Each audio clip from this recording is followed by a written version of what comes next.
PR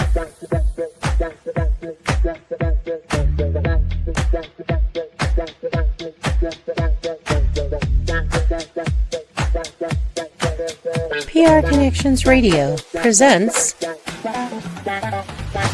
This episode of We Have the Power is brought to you by Classy Communications PR and Advertising. Classy Communications provides public relations and marketing solutions for businesses, professionals, and non-profit organizations. They can deliver the true meaning of your business with press releases, social media marketing, web development, email marketing, book publishing, and much more. Wherever your potential clients are, they can help you connect with them. Visit classycommunications.net to learn more about their suite of services that can help your business stand out from the rest. Classy Communications is your solution for business success.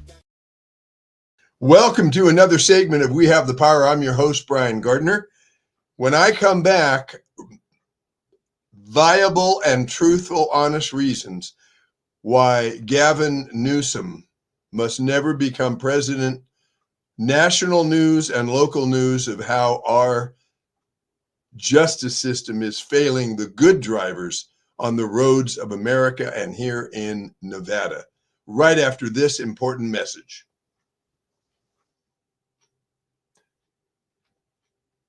If you have the proper tool, usually things just go better. And one of the best tools in keeping our young people away from drugs and alcohol abuse are the booklets from the Drug-Free World Truth About Drugs organization. Now, they have a series of booklets. Certainly, this is a drug that is out there, marijuana, and also they have it in Spanish. These booklets are free. You just go to drugfreeworld.org and you can obtain these booklets and share them with your family members, your friends. And this is a way to make sure they have the proper information, because these booklets do not say, don't take these drugs. They say this will happen to you if you do. And there's also a compilation booklet that has a series of different topics in there. One is alcohol, one is ecstasy, cocaine, crystal meth. We know that inhalants can be abused, heroin, LSD, and even prescription drugs can be abused. So use the right tool, get these free booklets from Drug-Free World, and avail yourself and your family members, especially young people that you know and are in your family, of these booklets, so that we protect our young people and our loved ones from ever getting involved with drugs or alcohol abuse. Very good idea. What a great stocking stuffer. Can you believe it? Just stuff one of those in the stockings, especially of teenagers who have a lot of pressure on them to go along with the vested interests and the peer group pressure. We don't want them to be pushed by that. So on today's program, we're going to talk about Gavin Newsom, why he should never, ever become president, some national news and local news of an upsetting nature about how our justice system regarding who gets to drive on our roads and highways is allowed. And I've got some very poignant things about that. I also have something that you can do when you feel like, how can I fight against City Hall? How can I be effective?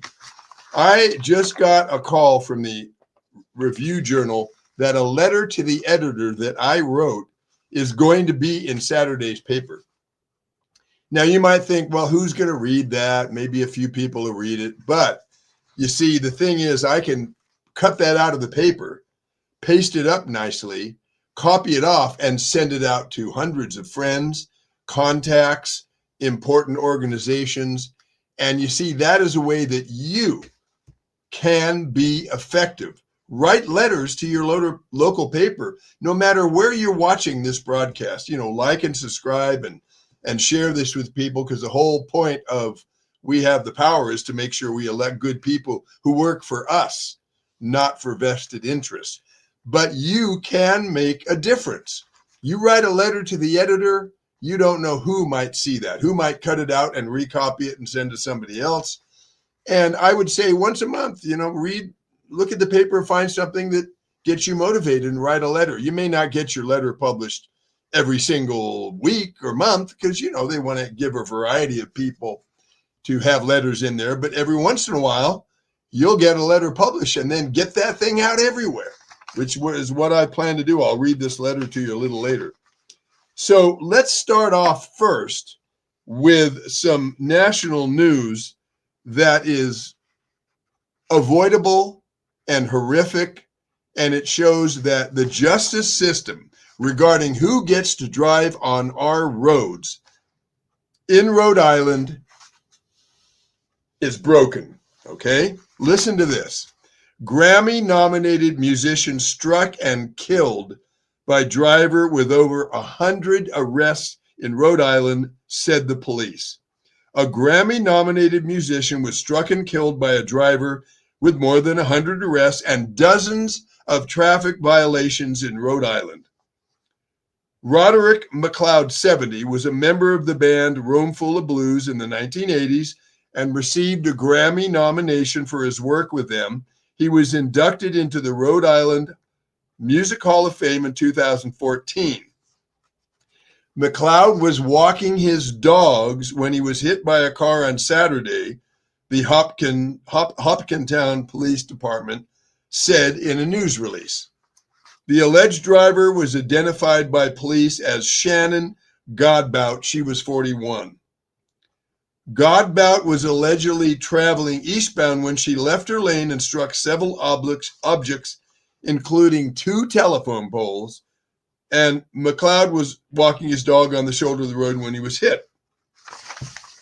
And here is, I hope you can see this, here's a picture of how her car ended up. Destroying the car, killing McLeod, and just making a mess out of everything. After McLeod was struck, he was transported to Rhode Island Hospital where he died from his injuries. McLeod's dog survived the crash and ran home. Godbout, now check this out. Not only did she have 100, was it arrests? Let's look at this. She had 100 arrests. 100 times she was arrested and dozens of traffic violations. Why the hell does she have a driver's license any longer? Godbout was allegedly in possession of numerous illegal narcotics and packaging materials commonly associated with drug distribution. She was arrested at the scene and taken to an area hospital. She has been charged with driving as to endanger, resulting in death, and possession of narcotics with intent to distribute. She may face additional charges. Police did not detail Godbout's previous arrest, but said 8 were from the Hopkintown Police Department. 42 count warrants have been issued for her, police said, and she has received 40 traffic violations. Now, the justice system, I think it's a liberal state in Rhode Island, is broken. This should have never happened. Never happened. If you get 50 arrests and multiple driving problems, shouldn't you have your license suspended permanently? She would have been better on the bus. And McLeod, that's the songwriter,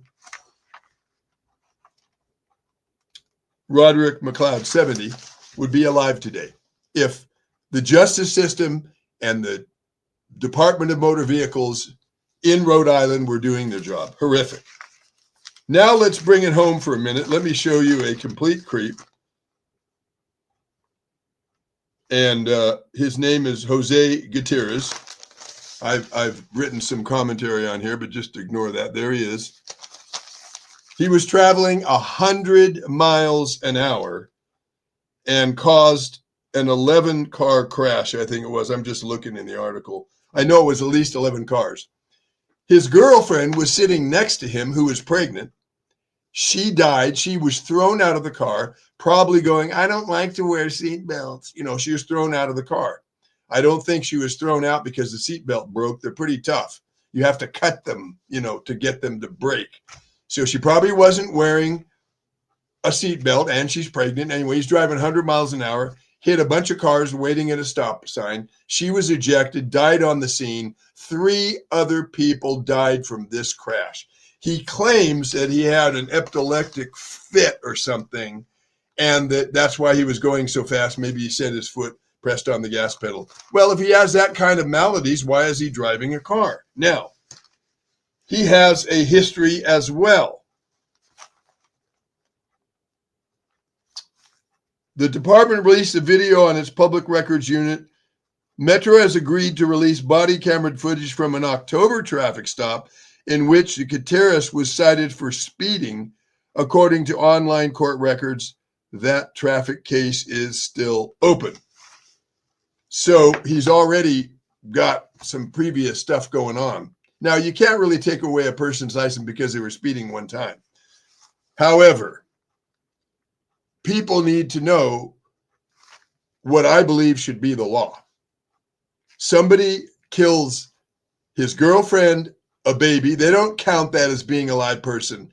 BS. It's a life within that woman. So his girlfriend, the baby who's unborn, and 3 other people. So this Gutierrez killed 5 people, took 5 lives. Regardless of whether he had an epileptic fit or not, he shouldn't be driving if he has epilepsy. And if he was being irresponsible, I saw a picture. I saw a video on the news. The car goes like this. Let me get my hand up here. The car goes like this, 100 miles an hour. Let me show you. I don't know what kind of car he's in, but watch this. Watch this. Watch this. That's how fast the car was going. 100 miles an hour, probably in a 35 or 45 mile an hour zone. And all these people are waiting at the light and he crashes into them. The first car he hit exploded into a fireball. Now, this person will either be put in jail for life, because what are 5 lives worth? I do not agree that you and I, the taxpayer, should pay for his rent, his food, his health care, whatever else he gets in jail for the rest of his life. No. The message we should send to people that are going to be irresponsible on the roads, if you cause major damage or kill more than, kill 1 person or more, like he did, killing 5 people, then you are going to be in jail for a short period of time, and then you are going to be required to do community service for 10 hours a day, every Saturday for the rest of your life, until you are so old that you can no longer function. And the reason I believe that is, what is 1 life, let alone 5 lives? What are they worth? And the taxpayer should not have to pick up the bill of all, I got a toothache. Oh, this creep gets dental care when we got great people out there who drive responsible and they don't get dental care. They can't afford it. No. I am sick and tired of us picking up the tab on these absolute insane maniacs. Okay? And it would send a strong message to people, hey, it's not worth it. Don't drive crazy. You want to tell your girlfriend you can't go to the concert because you have to do community service every Saturday for the rest of your life because you killed 5 people? It's not worth it, Dave. Call Uber. Do not drive drunk. A lot of people would respond to that, and we would see the deaths coming down on our roads and the crazy driving all of us see every day. Running red lights, not stopping at a red stop sign, blowing through that, speeding, changing lanes dangerously. Now, a lot of people believe in reincarnation like I do. So if we just kill this guy, yeah, we've put him beyond being able to hurt anybody this lifetime. But if anyone out there watching this show, like I do, believe in reincarnation, we have sent our problem into the future, making somebody else deal with him because he's going to be reincarnated, grow up. He'll probably do the same mayhem in that next life where we could, try to rehabilitate him to some point. And let me tell you, it rehabilitates a person when they do amends for grievous things they've done. It doesn't do any good to have him sitting in a jail, getting free everything. he's not making up anything for the 5 lives he caused to be dead. Okay? He needs to do a lifetime of amends. If it was one person, he should do lifetime of amends. And someone might say, oh, that's so harsh. Well, tell that to the families who no longer have their loved ones anymore. What about the mom who is expecting to see his girlfriend's baby? Not going to happen. Okay? I'm sick of this kind of crap. Okay, now, let me show you how you can be effective with whatever is getting you bugged. This is what I told you, this letter I wrote to the RJ because I was really upset about something. They gave me a call today and they said, hey, we're running your letter on Saturday. I'm going to copy that letter off. I'm going to send that all over the place because I believe in what I said in this letter, which I'm going to read to you right now. And this is a message to all of you watching. You can make a difference by writing a letter to the editor. It gets published. You don't know who's going to read it. Copy it off. You know, it costs pennies to copy 100 of them off.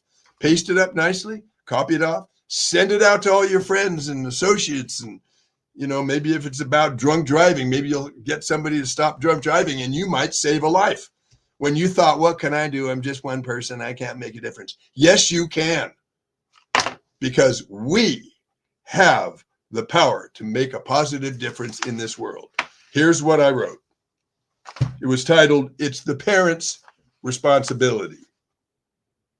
There has been quite a bit of discussions lately that start times for schools should be moved up because teachers notice that students coming to school on the current schedule seem sleepy in class. The solution is not to change the school start times, causing difficulties for parents that both work and drive their children to school. The proper solution to sleepy students is a responsibility of the parents. They must ensure that their children get to bed and to sleep at a proper time so that they get between 7 and 8 hours of sleep before coming to school. If this means turning off the TV and the video games, so be it. Students must arrive to school after the parents have made sure that they have eaten a protein-based breakfast so that their bodies have the energy to study until lunchtime. Causing taxpayers to support free breakfast, changing school start times, and other remedies for situations that our parents should be responsible for is not the proper way to make sure that students can study and learn. We must ensure that young people are properly educated. They are the future of this country, and without a proper education, they will be much easier to be manipulated by vested interests with goals for the few and not the overall amount of citizens in this country, and that could ruin this country. Okay? Evil people have worked for years to destroy the educational system. If I was evil, I wouldn't want young people to be bright and asking questions I don't want them to ask. Of course.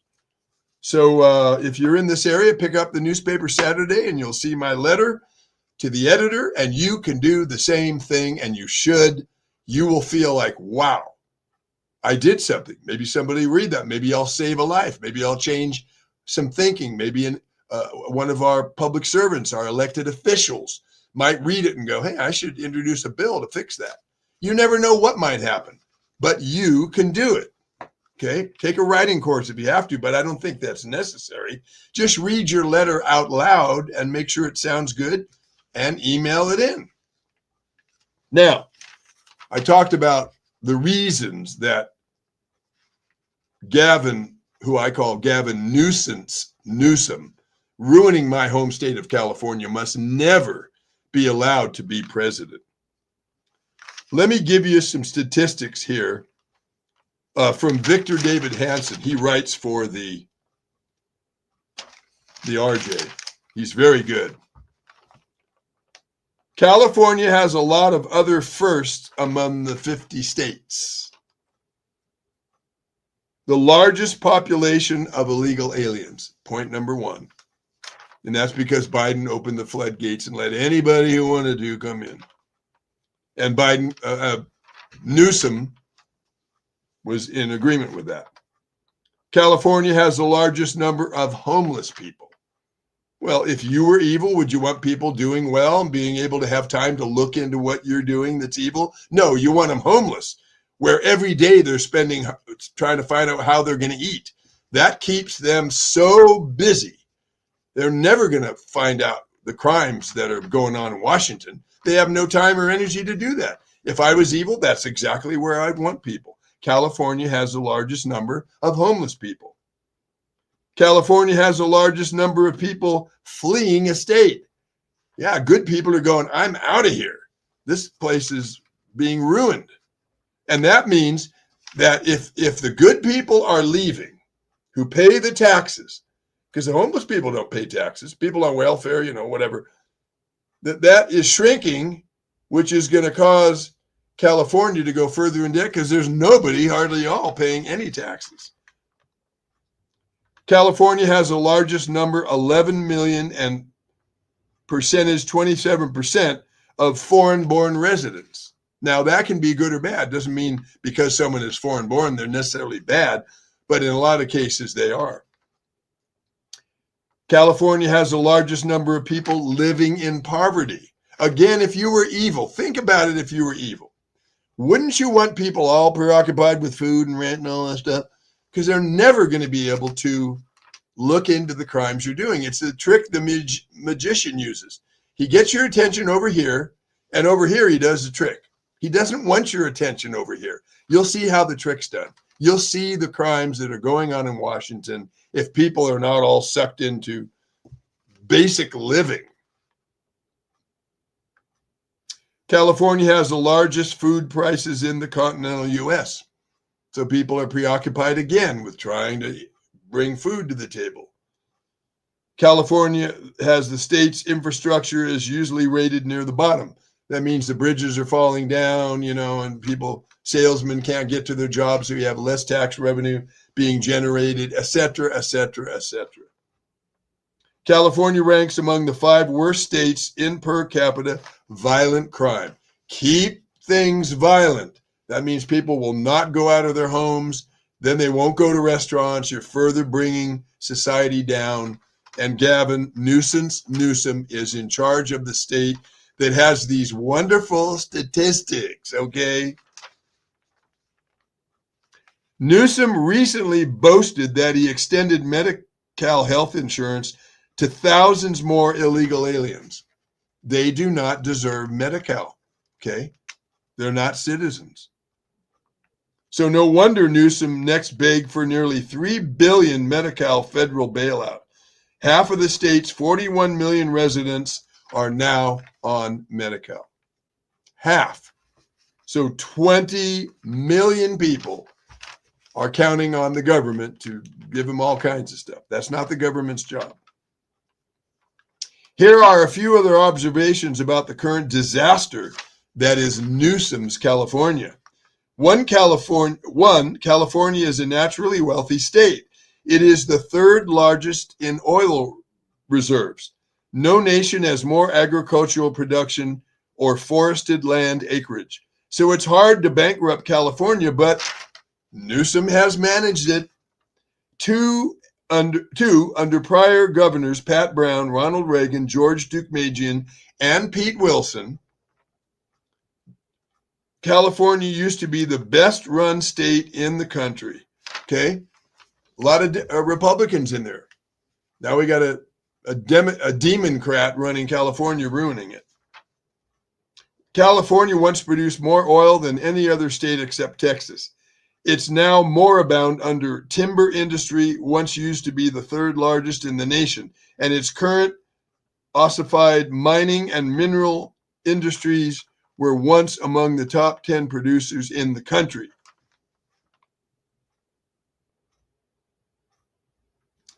Three, no state politician over the past 3 decades has been more responsible for California's decline than Newsom.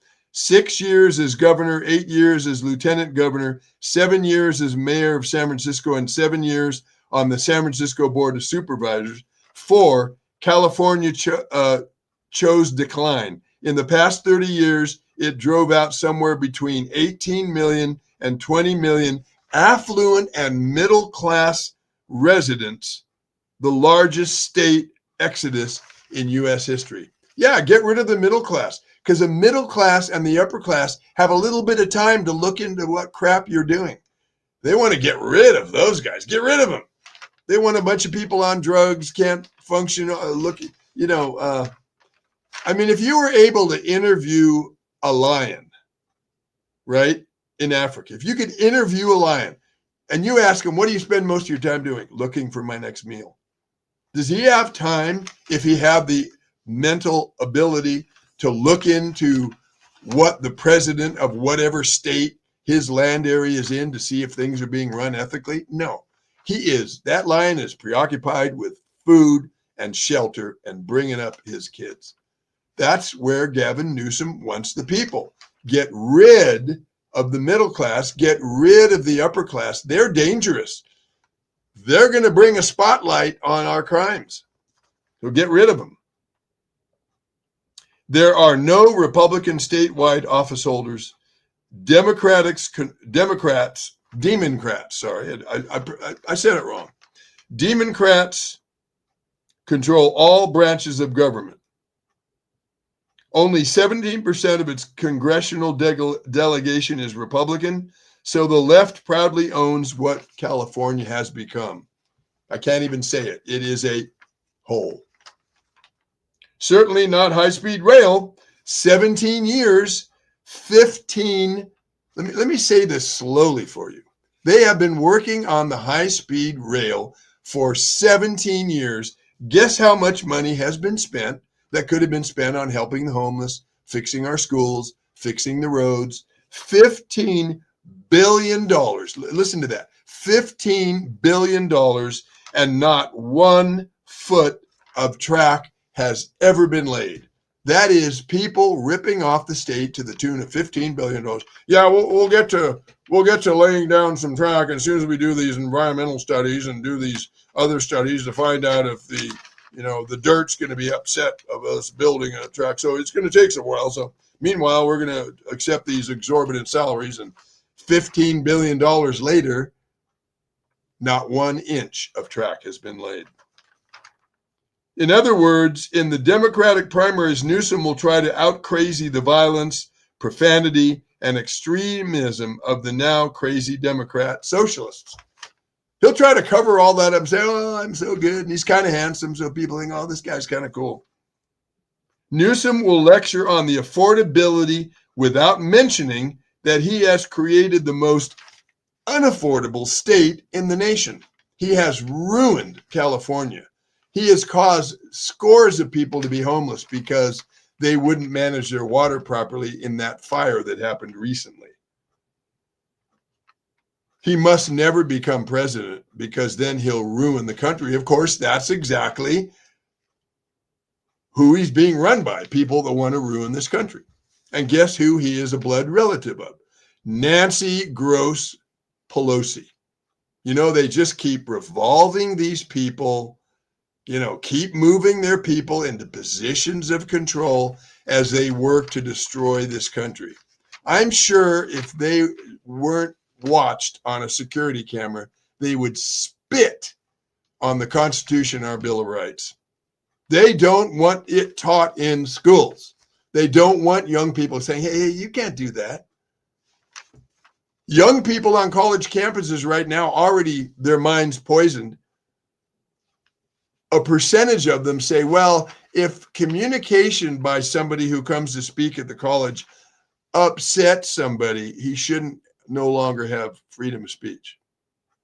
This is a bastardization of our basic rights and our basic freedoms. Somebody says something you don't like, it upsets you, so he can't say that anymore. And what the college students do when somebody is coming to a college campus to speak, then they threaten to have a huge riot. The college campus and the security people get together, say we can't afford the overtime, so they cancel the speaker. these evil people have got our young people fighting against themselves. Back in the 60s, they had a free speech movement in Berkeley, and they stayed on the campus until they had the right to have free speech on that campus. Anybody could set up a table for any reason. Not today. No, they have pumped these kids full of false information. And now a percentage of them say, yeah, if it upsets somebody, I don't think they should be allowed to speak. Welcome to Communist USA. That's why it's important to get our kids educated. That's why it's important for you to take your kid out of public school. It is a brainwashing mechanism. Get them the heck out of there. Get them into a charter school. School them at home. Whatever it takes. Do not put them through the public school brainwashing camp any longer, not 1 minute longer. If you care about your kids and you care about them having any kind of freedoms once we are gone. And Gavin Newsom, never as president. And they killed Charlie Kirk.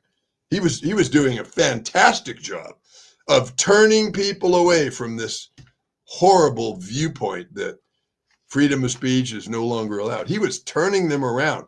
He was very young. I know that the negative, evil people behind closed doors said, we got to get rid of him because if he sticks around for 30 years, there won't be anybody left to vote for us and all of our crimes will be investigated. Great. But that's why they killed him, because they wanted to silence the great work he was doing. They think they can kill anybody they want. Martin Luther King, Kennedy, Robert Kennedy, Princess Diana, anybody gets in their way, Sonny Bono, they don't care. They do not care. They're psychotic, evil individuals. And Gavin Newsom is doing their bidding. Never must he become president. And we have the power to stop it. You have the power to write a letter to the editor. Check Saturday's paper and read the letter that I got in the paper that I believe will change minds. Next Thursday at 5 p.m., we do the show again, and I'll be talking about what it's like to be the head of a band. Now, you can transfer this over to being the head of anything. You have to just have a purpose. You have to have a goal. You have to hang in there because there's going to be disappointments and changes. People have lives, stuff comes up, and I will illuminate that next Thursday at 5 p.m. Now, it just so happens that this year, Christmas falls on Thursday, so I will not be doing a show on Christmas Day. It'll be a rerun, and then we'll get started with a brand new year and my 6th year of doing the show, and we're going to have some exciting shows coming up, all designed to remind you that we have the power to keep our freedoms intact. Thank you for watching today. Have a good week. PR Connections Radio thanks you for watching this podcast. Check out more episodes of this show and our others at prconnectionsradio.com. Okay.